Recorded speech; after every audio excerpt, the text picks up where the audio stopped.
JP's Budget Collecting and our weekly look back at the hot comics from 6 months ago. Today we're looking back at the hot comics from October 25th, 2019, and I'm recording this on April 23rd, 2020. As always, this list is about trying to see what comics were hot, how they've done since, what were the factors that might have led to them staying hot or dropping back. So with that, let's get into this week's list. And first up is a third straight week of Marvel Celebrates Stan Lee. We've talked about this the last 2 weeks. By the third week on the list, it was up to an $800 to $900 book raw. And this was, of course, that giveaway that they gave to people that were part of that show, like the studio audience, the people that came on the show, and that kind of stuff. And as we've talked about, this book has dropped back. It's basically raw now is about half that or a little less, $350 to $450. And 9.8s now go for $700, $750-ish range. So this book has fallen back quite a bit, but it is still a special book and a fairly rare book, and it's still commanding pretty high value. So with that, let's move on to the covers. We have four covers this week. First up is Marvel Action Spider-Man number 10, the John Boy Myers 1 in 10 Venom variant. This book, for 1 in 10, immediately was $120 to $150 book, which is huge for 1 in 10. But you figure, as low order as Marvel Action is, this is kind of a kid's book. There's not a lot of these out there. A 1 in 10 is probably, as far as the number of them that are available, it's more like a 1 in 100 or 1 in 50 at minimum for some other title. And it is a really cool Venom cover. People love cool Venom covers. I feel like there's so many of them, it's hard to judge whether or not this one is that great, but it's definitely a cool one. But it has not maintained that crazy value at release. It's been interesting. Back in January, February, this book was going 40, had dropped all the way back to 40 to 50, with a 9.8. Actually, the only 9.8 sale at that time went for under 100. Now, here in the last month, it's kind of jumped back up a little bit. It's been going 75 to 115. Not sure why. Maybe because there's getting to be fewer of them on the market, maybe. 9.8, the most recent 9.8, the other 9.8, there's only been 2 9.8 sales so far. The other one went for 185, so double of what that first one went. So it has kind of had a rebound in terms of value. And it kind of bottomed out in that $40, $50 range, back up to around 100, but still not pushing the 150-ish where it was at when it first released. Next is Amazing Mary Jane, number 1, the Secret Chalk variant. And this is the Art Germ cover. And basically the difference between this and the regular is like the board at the bottom is in chalk as opposed to just digital print or whatever. This one was a secret variant. They thought the ratio on this was probably about a 1 to 10. Out of the gate, it was a $10 to $15 book. Now it's basically a cover price book. It may be $10. It's basically going for the same as the regular version of this cover, or a little more. 9.8 on this can be had for $30 to $40. So basically, slabbing fees. So this one hasn't maintained much. And these secret variants, I've talked about these before, tend not to do a whole lot because they're not that rare, generally. It's like I said, they're generally about a 1 in 10. And unless there's some other key, like that tongue variant on Venom, where it's one of Dylan Brock's first appearances, they tend to not do very well. They don't tend to hold, but there are exceptions. Next is we have 2 covers that kind of go together. They're both by In-Hook Lee. The first is Future Fight Luna Snow number 1. And this is a 1 in 100, the 1 in 100 Virgin variant by In-Hook Lee. This is a low print book, and this 1 in 100 basically, right off the bat, was a very fine a book listed as very fine went for $75, one listed for near mint went for $250. Now it's kind of hard to say. There's so few of them and there's so few sales. It's hard to really judge where this book is at. There were 2 sales back in January. They went for around 60. There were 2 sales in March, and they went for 100 and 200 individually. There's currently only one listed, and it's listed as part of a pair with the next book I'm going to talk about for $450, and that book is Future Fight White Fox, number 1, the In-Hyuk Lee 1 in 100 Virgin. So these came out basically back-to-back weeks. This White Fox one was basically a $250 book right off the bat, and it is maintained. It's been $200 to $250 the whole time. And like I said, the 2 of them, and the only one of it listed right now of the Virgin is the one that's paired with the previous book, and they're asking $450 for that. So these books are rare enough that a 1 in 100 of this book is really rare, and so these have really for the most part, maintained. Next up is we're going to move away from the covers and sort of into comic news or buzz. This first one is a little weird, and this is John Byrne's Next Men number 14. And basically, the guy at CBSI, and this ended up being on both lists, not just CBSI lists, Topher or whatever that does the True First article, talked that this might be the True First of Hellboy. Basically, it's a cameo where they say his name, and he's seen in a poster behind a character. And basically, what Tom talked about this in his video is basically what Manoa has said is they basically bought these to put them in books, like, as an advertisement for the series coming or for the character coming, and they like paid to dropping through, and there's several of these I guess out there, like where there's like different little hints or cameos of Hellboy before his actual first appearance. And basically the result of this, Topher talking about this and pointing this out, made this go from a dollar bin book to a $25 to $30 book. Now it's holding around 5 to 15. There's only been 2 9.8 sales. They went for 70 and 90. So it has maintained some value, not that initial, craziness, but it doesn't even really, like, I should have pulled up the picture of, and maybe I will try to track down the picture and show it, of, like, the actual image that's in the book, but it doesn't even really look like Hellboy. It's just, you can tell that's what it is because they say his name, but yeah, anyway, I don't really consider this an appearance of Hellboy. I guess you can call it a cameo. Next is a ghost of a book, and that is Thorn, Tales from the Lantern. And this is a super rare, way early predecessor to Bone number 1. Bone appears in this book. It's like a decade before the Bone series actually came out or something like that. And it's just a super rare book. And this hit the list because one actually popped up in an auction and went for $4,800. And they're like, it was a 9.0. It went for $4,800. They're like, I don't know if that's low or high.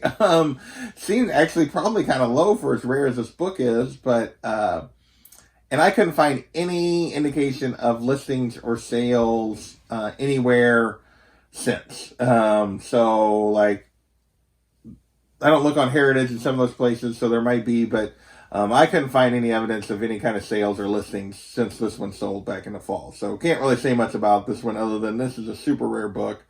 If you happen to, like, stumble across it somewhere for a good price, you should grab it. Next is Batman Beyond, number 37, the first appearance of Batwoman Beyond. And right out of the gate, this was a $15 to $20 book. Later, since then, we found out that this is Dick Grayson's daughter as the Batwoman Beyond. So there's been some stuff in the story that's kind of kept the momentum on this. And as a result, this book is still going for $15 to $35 now, so it's actually crept up a little bit. There has been a couple sales down around 15, but it's mostly going 30ish, which is higher than what it was in the fall when it first released. 9.8s are going for $120 to $175. So they're still, these Batman Beyond books have a fan base. it's kind of surprising a little bit, I guess, because they don't really sell. Like, it's not a high print book. It's not a. There's enough of a fan base that they keep making them, and there's enough of a fan base that, like, the keys tend to go for decent money because people want them.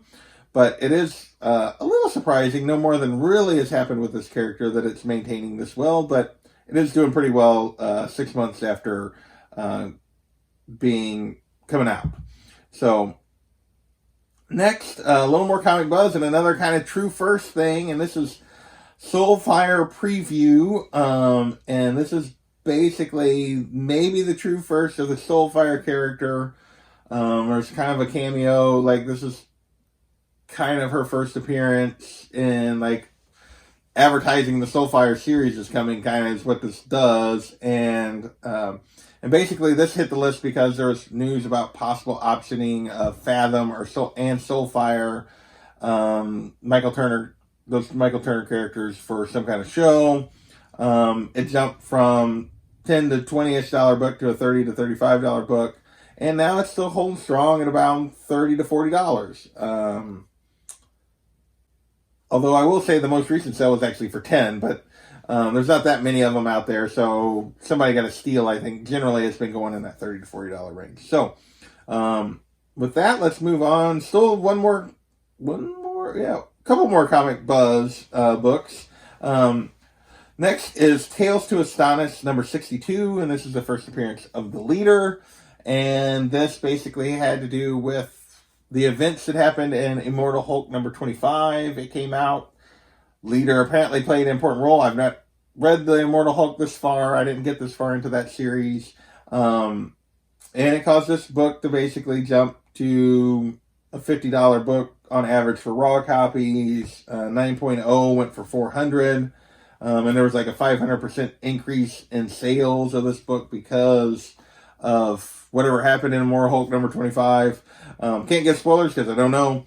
And now it's kind of come back a little bit, basically where it was a little bit, maybe a little higher than where it was before this, but not quite maintaining. It's more of a $20 to $50-ish book depending on condition. Really high grade copies are still going at $50 or $50 plus, but generally it's $20, $30.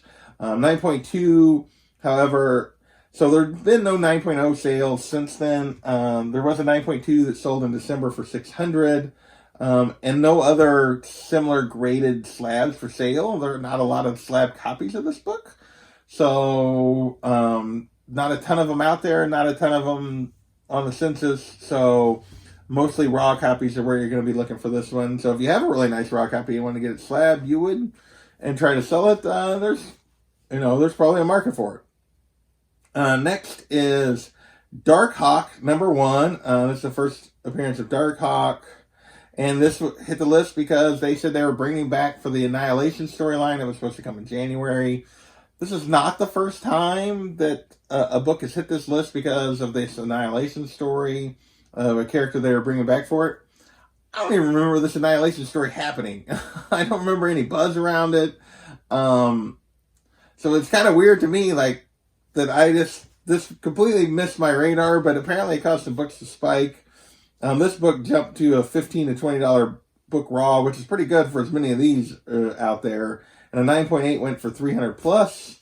Now it's back down to a $5 to $10, occasionally $15 book for a raw copy. 9.8s are going for $100 to $125. So if you paid $300 plus for 9.8 at Dark Hawk number 1, I'm sorry, because there's just so many of them out there. It's going to be hard for that book to really maintain unless something really big happens with the character. I just don't see it. Last of our comic buzz, which has really dominated the list this week, is What Was Spider-Man number 70. This is the first appearance of kind of the Spider Hulk. And basically there was a solicitation for Immortal Hulk showing a homage to this, a cover that was a homage to this that showed kind of a Spider Hulk, and the solicitation of the book basically said that there was going to be like Spidey and Hulk were going to kind of combine.